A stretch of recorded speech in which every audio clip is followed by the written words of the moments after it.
Hello everyone, मी मारुती जाधव. आपल्या सर्वांचं Dalvi digital अकॅडमीमध्ये हार्दिक स्वागत आहे. आपण इंग्लिश ग्रामरची जी सिरीज सुरू केलेली आहे त्यामध्ये टेन्स हा टॉपिक चालू आहे आणि त्या टेन्समध्ये आपण फ्युचर टेन्स तिसरा जो प्रकार आहे, टेन्सचे एकूण 3 प्रकार, प्रेझेंट टेन्स, पास्ट टेन्स आणि फ्युचर टेन्स. प्रेझेंट टेन्स आणि पास्ट टेन्स आपण अभ्यासलेले आहेत. तर कालच्या लेक्चरमध्ये आपण फ्युचर टेन्स बद्दल माहिती घेतली आणि त्याचे म्हणजे 2 उपप्रकार जे होते, सब काइंड्स, सिंपल प्रेझेंट टेन्स आणि फ्युचर कंटिन्युअस टेन्स, हे 2 टेन्स आपण पाहिले. तर आज आपण त्या पुढचा जो तिसरा प्रकार आहे फ्युचर टेन्सचा, तो आज आपण अभ्यासूयात. तर चला मग तिसरा प्रकार,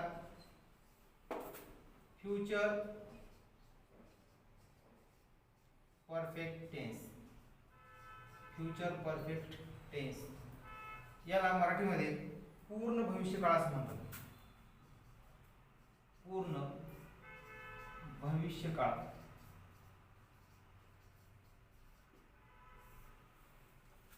फ्युचर परफेक्ट टेन्सला पूर्ण भविष्यकाळ असं म्हणतात.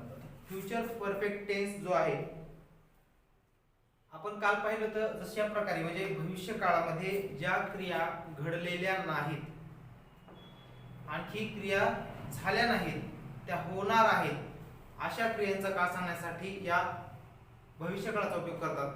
तर आता बघा, फ्युचर परफेक्ट टेन्स जो आहे, या फ्युचर परफेक्ट टेन्सची व्याख्या आपल्याला काय करता येईल बघा.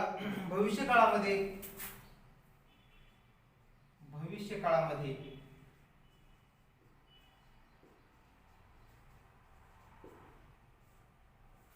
एखादी क्रिया, भविष्यकाळामध्ये एखादी क्रिया, भविष्यकाळात एखादी क्रिया पूर्ण होणार असेल, भविष्यकाळात एखादी क्रिया पूर्ण होणार असेल,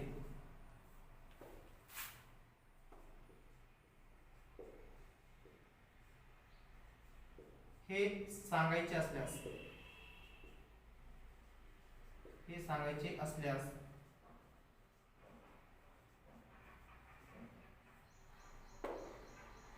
पूर्ण भविष्यकाळ,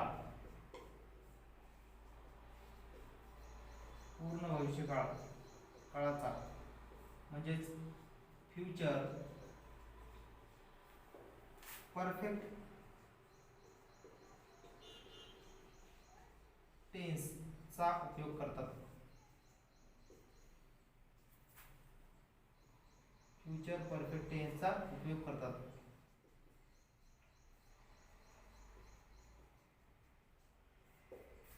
काय सांगितले व्याख्या बघा. भविष्य काळामध्ये एखादी क्रिया पूर्ण होणार आहे हे सांगायचं जर असेल तर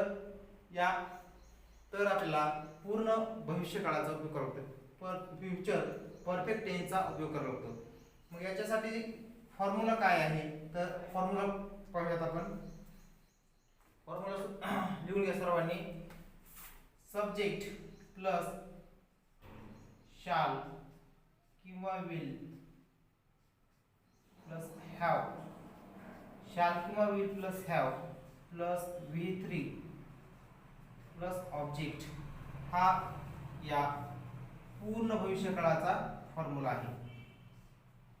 पूर्ण भविष्यकाळाचा फॉर्म्युला शाल किंवा सब्जेक्ट प्लस शाल किंवा will plus have plus V3 plus O object. तर बघा, आता या सेंटेन्स नुसार उदाहरण एग्जांपल पाहूयात. For example, he will have, शाल किंवा विल या दोन्ही पैकी एक घ्यायचंय सब्जेक्टच्या नंतर आणि त्यानंतर have. He will have seen the circus.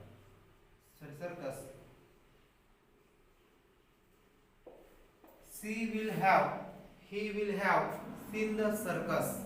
तर या वाक्यामध्ये काय सांगितले, he will have seen the circus, हे जे वाक्य आहे म्हणजे भविष्य काळामधली क्रिया आहे, भविष्यात घडणारी क्रिया, आणि भविष्य काळात ती क्रिया पूर्ण झालेली असेल असं आपल्याला सांगायचं आहे. त्याने, याचा मराठीत अर्थ होतो त्याने सर्कस पाहिलेली असेल, त्याने सर्कस पाहिलेली असेल, त्याने सर्कस पाहिलेली असेल. तसंच दुसरं सेंटेन्स पहा, she will have seen the circus. याचा अर्थ काय होईल आता, तिने सर्कस पाहिलेली असेल, तिने सर्कस पाहिलेली असेल. I shall have seen the circus. Me circus पाहिलेली असेल.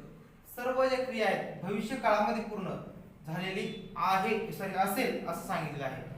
त्यामुळं असं जर सांगायचं असेल तर त्यासाठी फ्युचर टेन्सचा, फ्युचर परफेक्ट टेन्सचा उपयोग करायचा आहे. We shall have seen the circus. We shall have seen the circus.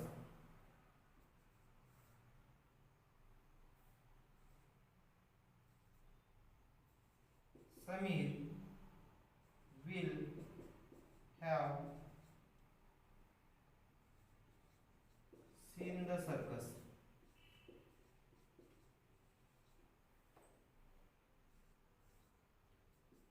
They will have seen the circus.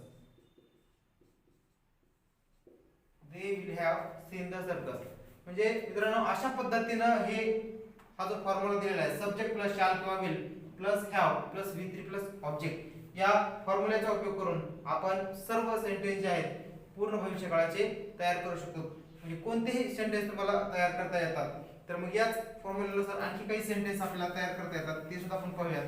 आणि लक्षात ठेवा, शॅल कोणत्या सब्जेक्ट नंतर वापरायचं आहे, विल कोणत्या सब्जेक्ट नंतर वापरायचं हे सुद्धा मी कालच्या लेक्चरमध्ये तुम्हाला सांगितलेलं आहेच. पण तरी सुद्धा माहिती नसेल तर तुम्ही ते मी डबल सांगतो. जर समजा प्रथम पुरुषी कर्ते असतील म्हणजे आय किंवा मी. आता प्रथम पुरुषी आणि द्वितीय पुरुषी किंवा तृतीय पुरुषी हे काय भानगड आहे असं पण बऱ्याच जणांना समजलं माहित नसेल. फर्स्ट पर्सन प्रथम पुरुषी कर्ते म्हणजे काय, प्रथम पुरुषी. व्याकरणामध्ये 3 पुरुष आहेत, म्हणजे पार्ट्स ऑफ स्पीच मध्ये आपल्याला जे सब्जेक्ट आहेत, प्रोनाउन हा टॉपिक आहे, त्याच्यामध्ये हे 3 कर्ते दिलेले आहेत. त्याच्याबद्दल तर माहिती पाहणारच आहोत, पण आता इथं पाहूयात उल्लेख आलेला आहे. त्यामुळं द्वितीय पुरुषी आणि तृतीय पुरुषी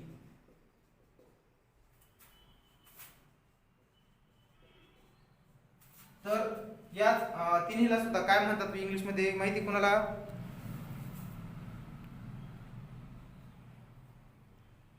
तर पहा व्याकरणामध्ये प्रथम पुरुष जो आहे याला फर्स्ट पर्सन असं म्हणतात, फर्स्ट पर्सन. द्वितीय पुरुष याला सेकंड पर्सन आणि तृतीय पुरुष म्हणजे थर्ड पर्सन. असे हे 3 पर्सन आहेत.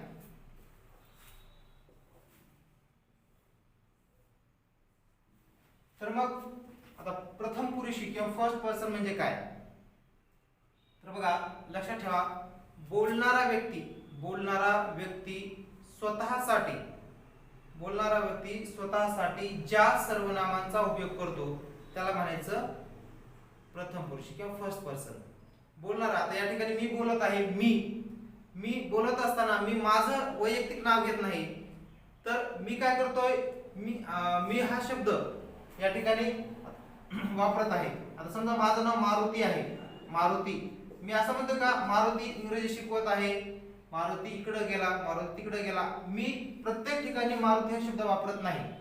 तर या शब्दाच्या ऐवजी हे मारुती एक नाम आहे आणि या नामाच्या ऐवजी जो शब्द वापरतात त्याला म्हणतात सर्वनाम. नामाच्या ऐवजी वापरल्या जाणाऱ्या शब्दाला काय म्हणायचंय? सर्वनाम. मग ही सर्वनाम जे आहेत आपल्याला माहिती पाहिजेत. तर तुम्हाला माहिती असतील मराठीमध्ये मी आहे, तू आहे, मी, तू, तो, ती, ते, हा, जो, कोण, काय, आपण, स्वतः असे मराठीत सर्वनाम आहेत. पण इंग्लिश मध्ये काय आहे पहा, आय, वी, लिहितो I, we, he, she, it, they, you, हे मराठीमध्ये सर्वनाम आहेत. तर मग मराठीमध्ये म्हणजे सब्जेक्ट म्हणून वापरतात हे सर्वनाम. तर का वापरतात की नामाच्या ऐवजी हे कार्य करत असतात. प्रत्येक ठिकाणी नामच वापरलं जातं असं नाही, तर त्या नामांच्या ऐवजी काही सर्वनाम कार्य करत असतात. समजा जर आता मला स्वतःचा उल्लेख करायचा आहे, बोलणार आहे, मी इथं बोलत आहे, मला काही सांगायचं आहे, तर मी प्रत्येक वेळेस मी माझं नाव उल्लेख करणार नाही. प्रत्येक वेळेस माझं नाव उल्लेख करणार नाही. आता मला जर मी हा शब्द वापरायचा असेल, मी म्हणजे आय म्हणजे काय, मी, वी म्हणजे आम्ही, ही म्हणजे तो, शी म्हणजे ती, इट म्हणजे ते, दे म्हणजे अनेक वचनासाठी ते किंवा त्या असे म्हणतात, आणि यू म्हणजे तू किंवा तुम्ही. तर अशा प्रकारे जर समजा बोलणारा स्वतःचा उल्लेख करायचा असेल, त्याला नाव न घेता करायचं असेल, तर त्यासाठी आय हे सर्वनाम वापरतो आपण. आणि आय म्हणून याला म्हणायचे बोलणारा. इथं बोलणारा द्वितीय पुरुष म्हणजे ऐकणारा. द्वितीय पुरुषाची व्याख्या काय आहे? ऐकणाऱ्यासाठी किंवा जो व्यक्ती ऐकतो किंवा जो बोलणारा व्यक्ती ज्याच्याशी बोलत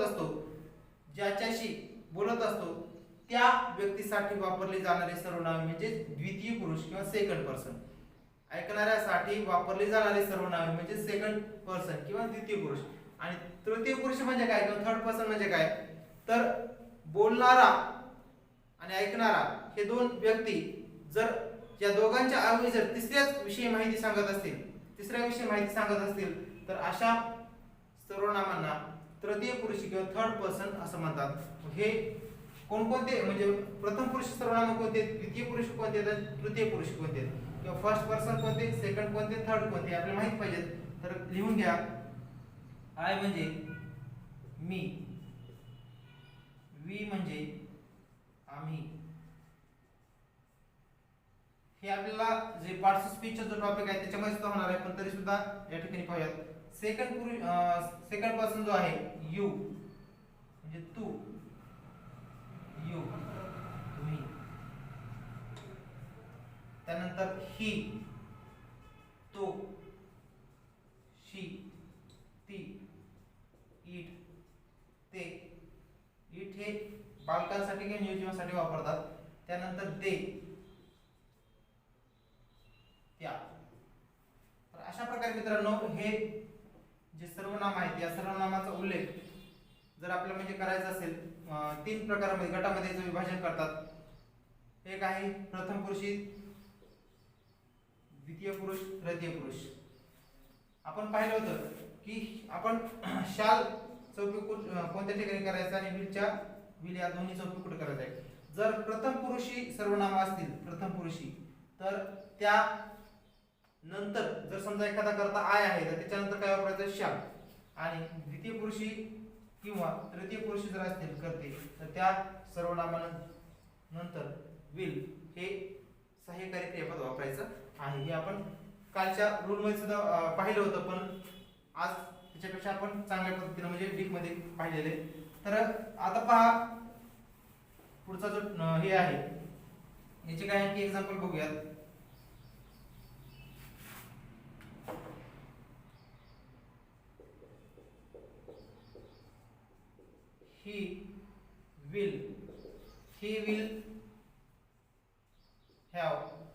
he will have written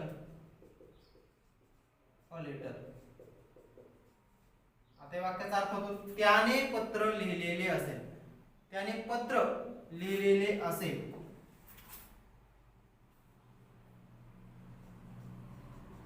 Ganesh will have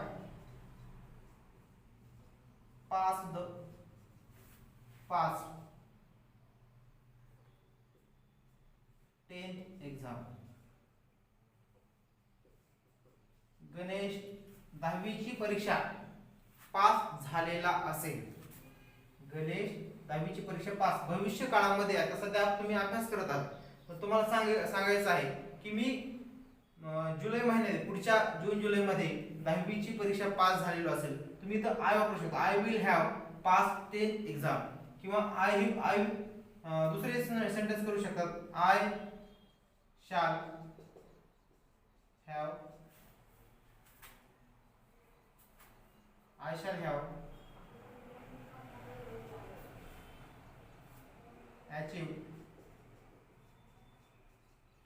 achieved first rank in my school. I have achieved किंवा I have gotten first rank in my school. मी माझ्या शाळेमध्ये प्रथम क्रमांक मिळवलेला असेल. तर अशा पद्धतीने म्हणजे जर भविष्य काळामध्ये एखादी क्रिया पूर्ण झालेली असेल हे सांगायचं आहे, त्यावेळेस या टेन्सचा उपयोग आपल्याला करावा लागतो. फ्युचर परफेक्ट टेन्सचा उपयोग करावा लागतो. त्यानंतर they will have played a cricket. अशा प्रकारे जे टेन्सचे जे एक्झाम्पल आहेत, आपण या फ्युचर परफेक्ट टेन्सचे एक्झाम्पल पाहू शकतो. तर आता याच टेन्सचा जर क्वेश्चन करायचा असेल किंवा जर निगेटिव्ह तुम्हाला विचारलं असेल तर ते सुद्धा कसं करतात हे पाहूयात आपण. निगेटिव्ह सेंटेन्स आणि प्रश्न तयार करायचा असेल तर पाहूयात. चला,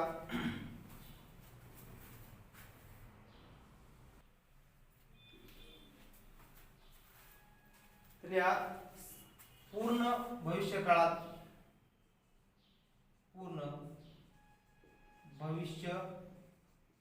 काळातील वाक्याचा व्हर्बल क्वेश्चन करायचा असेल, व्हर्बल क्वेश्चन तयार करायचा असेल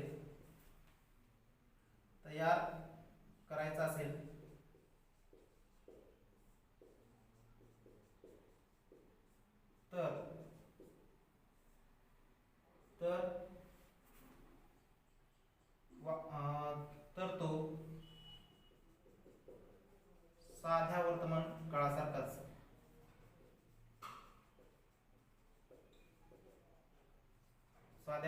काळासारखाच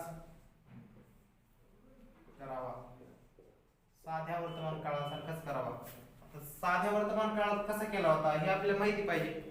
साध्या वर्तमान काळात आपण काय केलं होतं, तर वाक्याच्या सुरुवातीला शाल किंवा विल घेतलं होतं. तसंच या फ्युचर परफेक्ट टेन्स मध्ये करायचे. वाक्य अगोदर पाहूयात. समजा तुम्हाला एक्झाम्पल दिलेले, शी विल हॅव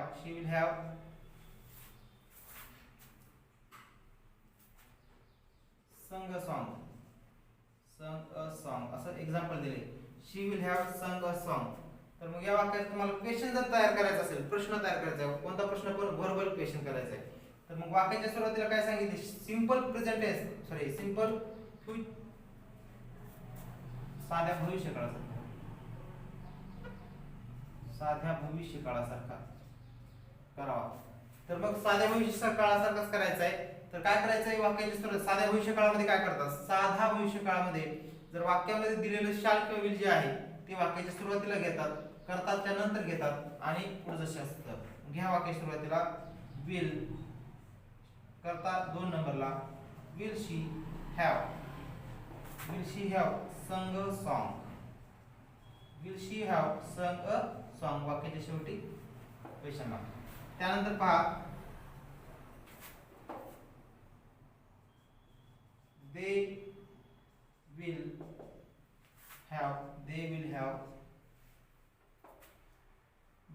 have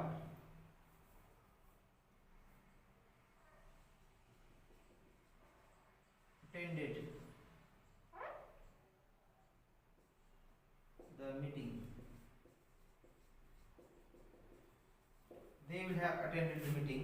या वाक्याचा क्वेश्चन काय करता येईल, क्वेश्चन काय करता येईल, will they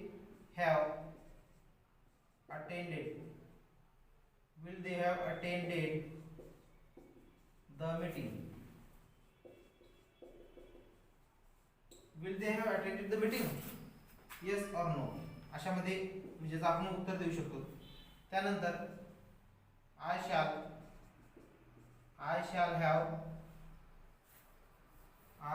have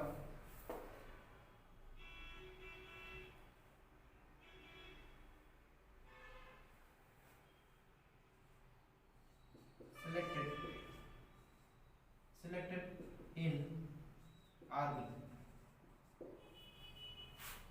me army मध्ये सिलेक्ट झालेलो असेल असं तुम्हाला सांगायचं आहे, तर त्याचं एक्झाम्पल तुम्हाला क्वेश्चन असं लिहायचं आहे. shall I have selected in army? Shall I have selected in army?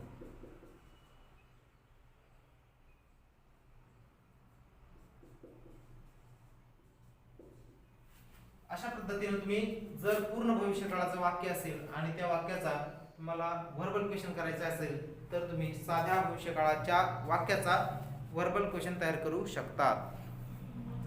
तर मित्रांनो, आता आपल्याला हे झालं व्हर्बल क्वेश्चन झालेलं आहे. तर मग या व्हर्बल क्वेश्चनचा म्हणजे आपण पाहिलं खूप सोपं आहे. वाक्याच्या सुरुवातीला काय करायचंय, शाल किंवा विल घ्यायचं आणि व्हर्बल क्वेश्चन करायचंय. तर मग आता याच पद्धतीनं जर नकारदर्शक वाक्य करायचं असेल या पूर्ण भविष्यकाळाचं, तर मग कसं करायचंय पाहूयात. पूर्ण भविष्यकाळातील वाक्य दिले तुम्हाला आणि त्याचे सांगितले निगेटिव्ह करायला. तर निगेटिव्ह कशा प्रकारे करतात ते पण पाहूयात. लिहा पूर्ण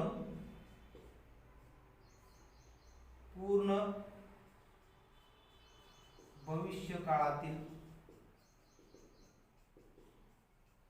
वाक्याचे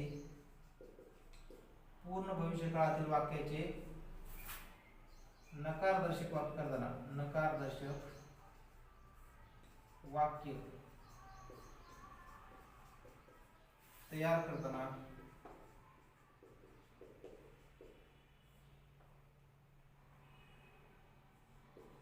शाल किंवा विल नंतर नॉट घ्यावी व ते वाक्य नकारदर्शक करावे.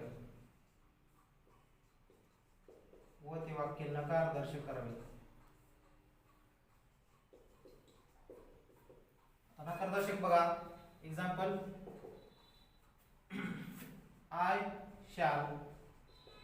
I shall have selected in army असं सेंटेन्स दिलेलं आहे.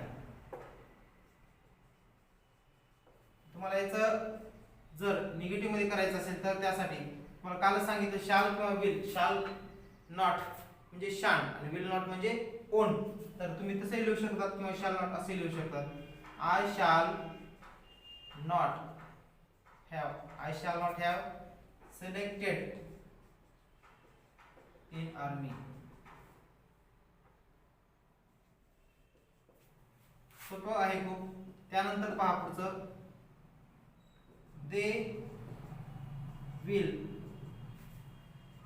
have played a cricket. त्यानंतर त्याच्यात काय होईल बदल बघा, they will have किंवा will not have played kho kho. So played a cricket.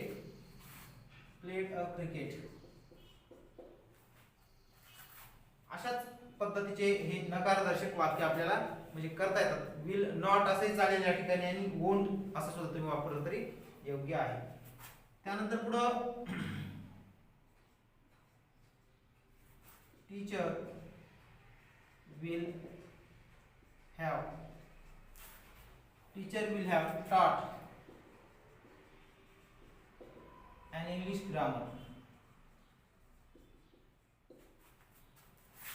grammar. हा सेंटेन्स दिलेला आहे. त्याचं काय होईल, टीचर विल नॉट किंवा ओंट हॅव टॉट अँड इंग्लिश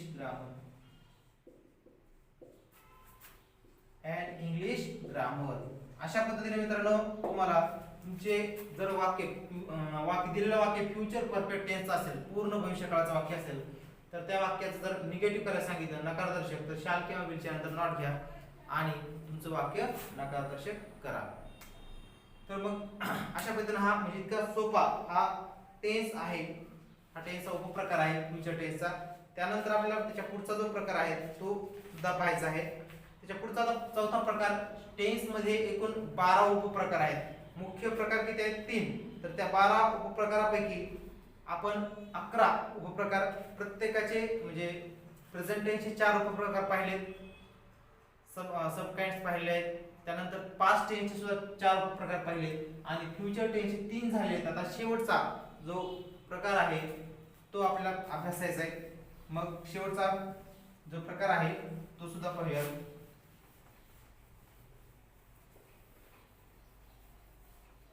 शेवटचा प्रकार आहे फ्युचर परफेक्ट कंटिन्युअस टेन्स. शेवटचा फ्युचर टेन्सचा प्रकार याला फ्युचर परफेक्ट कंटिन्युअस टेन्स असंही म्हणतात. फ्युचर परफेक्ट कंटिन्युअस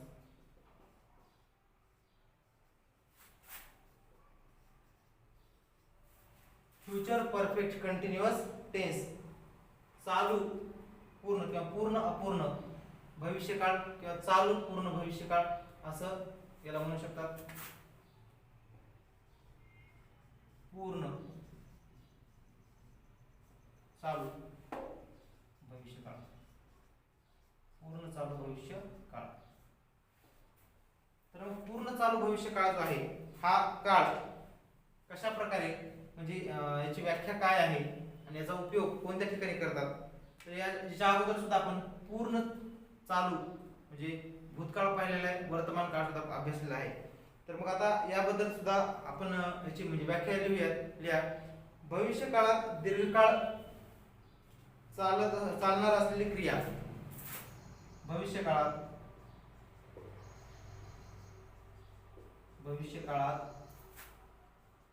दीर्घकाळ चालणार असलेली क्रिया. भविष्यकाळात दीर्घकाळ चालणार असलेली क्रिया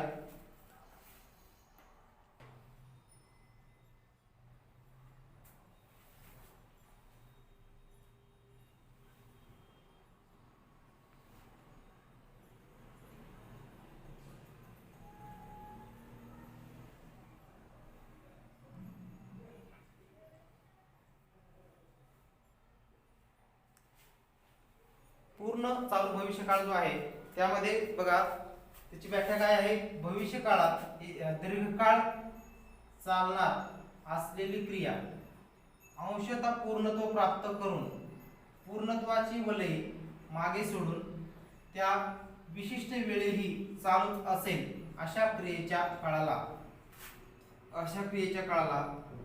पूर्ण चालू भविष्यकाळ, पूर्ण चालू भविष्यकाळ म्हणजेच फ्युचर परफेक्ट कंटिन्युअस टेन्स असे म्हणतात.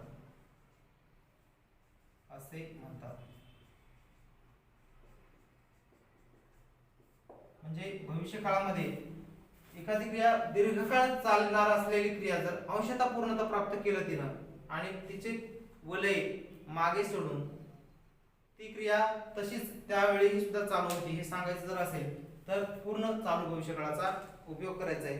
यासाठी फॉर्म्युला आहे तो लिहून घ्या. सब्जेक्ट प्लस शाल किंवा will plus subject plus shall किंवा will plus have plus been, subject plus shall किंवा will plus have plus been plus V1 plus ing plus object. बघा फॉर्म्युला काय आहे, सब्जेक्ट प्लस शाल किंवा will plus have plus been plus be plus ing plus O. Yes म्हणजे subject, शालेय सहाय्यकारी क्रियापद, भविष्यकाळी to be चे हे सहाय्यकारी क्रियापद आहेत. त्यानंतर हॅव आहे, बीन वापरलेले BWN, क्रियापदाच्या पहिल्या रूपाला ing लावायचा आणि तो म्हणजे भविष्यकाळ. म्हणजे मुख्य क्रियापदाच्या नंतर सहाय्यकारी क्रियापद आहे, त्याच्यानंतर हॅव वापरले, बीन आहे क्रियापदाचं मुख्य क्रियापदाचं पहिलं रूप आणि त्याला ing प्रत्यय जोडलेला आहे. तर अशा प्रकारचा फॉर्म्युला आहे. तर मग त्यासाठी काय एक्झाम्पल आहे बघा, समजून घ्या. जर पूर्ण चालू भविष्यकाळ जो आहे त्याचं एक्झाम्पल पहा. आय शाल सब्जेक्ट घेतलेला आहे आपण, शाल किंवा विल दोन्ही पैकी एक सहाय्यकारी क्रियापद. त्यानंतर हॅव घ्यायचं आहे पहा. नंतर काय घ्यायला सांगितले, बीन BEEN. त्यानंतर क्रियापदाचं पहिलं रूप घ्यायचं, कोणतंही पहिलं रूप घेऊ शकता. आपण समजा रीड घेतलं, READ रीड, त्याला ing लावलेलं आहे, रीडिंग. त्यानंतर object reading a book. I shall have been reading a book. याचा अर्थ काय होतो या वाक्याचा, म्हणजे I shall have reading a book, मी पुस्तक वाचत आलेलो असेल, पुस्तक वाचत आलेलो असेल असा या वाक्याचा अर्थ होतो. मी पुस्तक वाचत आलेलो असेल, असेन. त्यानंतर दुसरा sentence, we shall have been reading a book. We shall have reading a book. याचा काय अर्थ होतो, मी, आय म्हणजे मी आणि वी म्हणजे आम्ही. इथं फक्त आम्ही शब्द ठेवायचा. आम्ही पुस्तक वाचत आलेलो असू, आम्ही पुस्तक वाचत आलेलो असू. तर अशा पद्धतीचे हे वाक्य होतात. तर मग याच्या काही एक्झाम्पल बघूयात.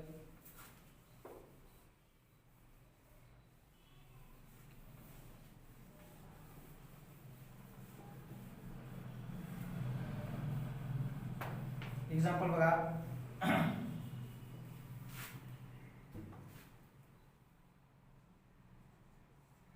they will have been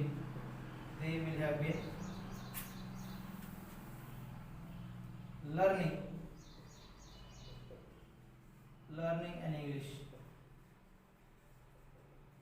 ते इंग्रजी शिकत आलेले असतील. त्यापुढं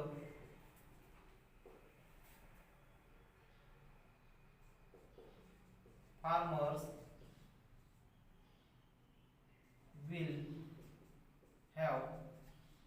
will have been working in the farm.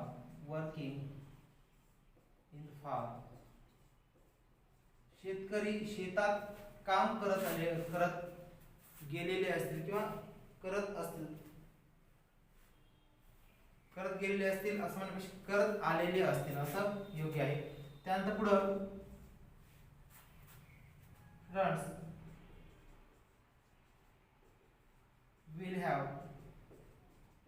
students will have been studying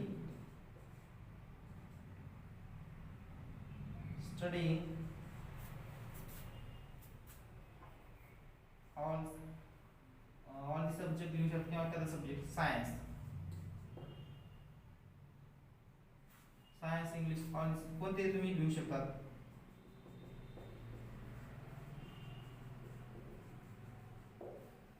अशा पद्धतीनं म्हणजे वाक्य विद्यार्थी सर्व विषयांचा अभ्यास करत आलेले असतील असे सेंटेन्स तुम्ही तयार करू शकतात.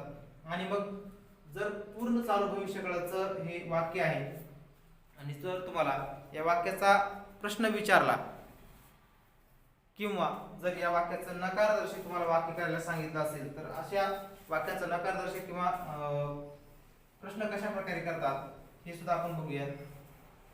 त्याच्या अगोदर जसे साध्या भविष्यकाळाचं केलेलं आहे, अपूर्ण भविष्यकाळाचं केलेलं आहे किंवा जो पूर्ण भविष्यकाळ त्याच्या अगोदरचा प्रकार त्याचं सुद्धा आपण फक्त वाक्याच्या सुरुवातीला काय करायचं, शाल किंवा विल घ्यायचं आहे आणि नकारदर्शक वाक्य करायचे. एक वाक्य तुम्हाला करून दाखवतो, त्याचा नियम लिहिण्याची गरज नाही, तुमच्या लक्षात राहिला असेल कदाचित.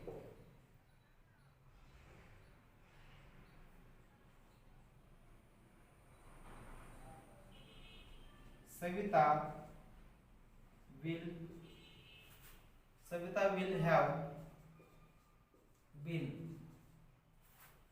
singing a song. Savita will have been singing a song असं तुम्हाला वाक्य दिले आणि याचं निगेटिव्ह करायला सांगितलंय. नकारदर्शक वाक्य काय करायचं, नकारदर्शक मध्ये शाल किंवा विलच्या नंतर नॉट लिहायचंय. शाल किंवा विल जे आहे त्याच्यानंतर नॉट लिहा. याचं सविता विल नॉट म्हणजेच काय, ओंट असं होतं. Won't, Savita won't have been singing a song. अशा पद्धतीने म्हणजे सोप्या मेथड आहे या वाक्याचं, म्हणजे निगेटिव्ह तुम्ही करू शकता. आणि अशा पद्धतीनं आपण जे टेन्सचे जे 12 उपप्रकार आहेत, मुख्य 3 आणि त्याचे उपप्रकार 12, प्रत्येकाचे 3 ह्याचे प्रत्येकी 4 असे 3 चौक 12 म्हणजे आपण उपप्रकार अभ्यासलेले आहेत. जर याबद्दल जर तुम्हाला काही प्रॉब्लेम असेल तर तुम्ही मला यूट्यूबमध्ये खाली कमेंट्स करायचे आहेत आणि समजलं नसेल तर विचारू शकतात. तर मग या वाक्याचं जर म्हणजे आपल्याला प्रॅक्टिस सुद्धा करणं गरजेचं आहे. तुम्हाला कशा प्रकारचे प्रश्न विचारतात हे मी अगोदरच्या लेक्चरमध्ये सांगितलेलं होतं. तर त्या ठिकाणी जसे तुम्ही म्हणजे उत्तरं पाठवलेली आहेत काही जणांनी, तर आता सुद्धा मी तुम्हाला काही प्रॅक्टिससाठी या ठिकाणी सेंटेन्स देणार आहे. तर मग ते सर्वांनी सेंटेन्स काय करायचे, तुमच्या तुम्ही मला कमेंट्स मध्ये त्याचे उत्तर पाठवायचे आहेत. तर लिहा सेंटेन्स काय आपण त्यावर आधारित ट्रान्सलेट करायचे काही वाक्य. तर मग सर्वांनी करायचे ट्रान्सलेट. ट्रान्सलेट म्हणजे एकूण 12 प्रकार आहेत. तर एक वाक्य दिलं जाईल आणि ते वाक्य तुम्हाला ज्या वाक्यात उपप्रकारामध्ये ट्रान्सलेट करायला सांगितलं असेल ते तुम्ही करायचं आहे.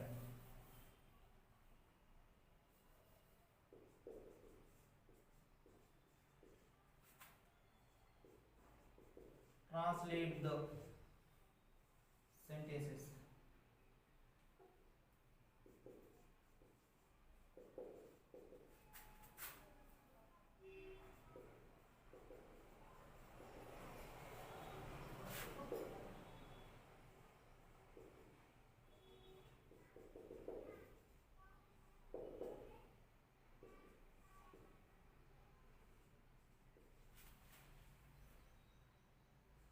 She sang a song. She sang a song असं तुम्हाला सेंटेन्स दिलेला आहे. तर मग या वाक्याचा ट्रान्सलेट करायचं आहे तुम्हाला. कशात करायचं बघा,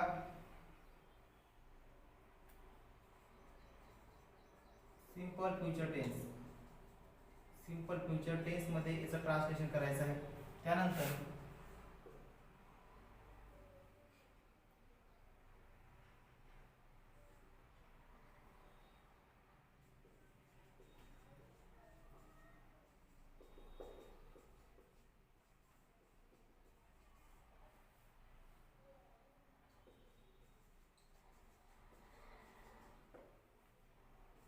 वाक्याचं करायचंय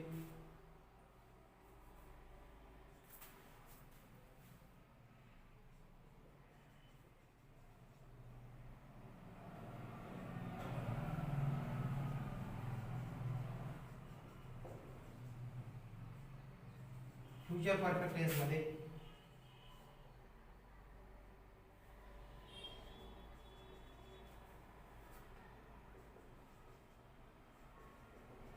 I am teaching an English. याचा करा past perfect tense. Past perfect tense.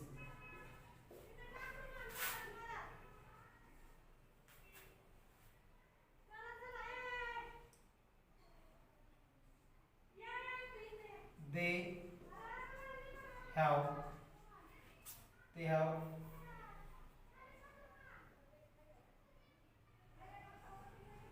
gathered on the bus stop.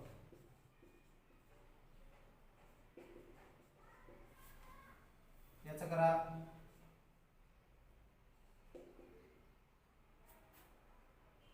Simple past tense.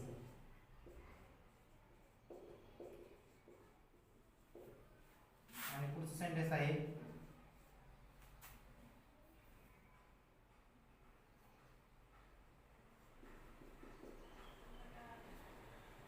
children are playing game in the garden.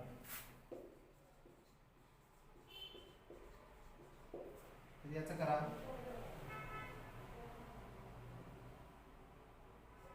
Past continuous tense. Past continuous tense मध्ये याचं तुम्हाला translation करायचं आहे, म्हणजे बदल करायचा आहे पुढच्या वाक्यामध्ये.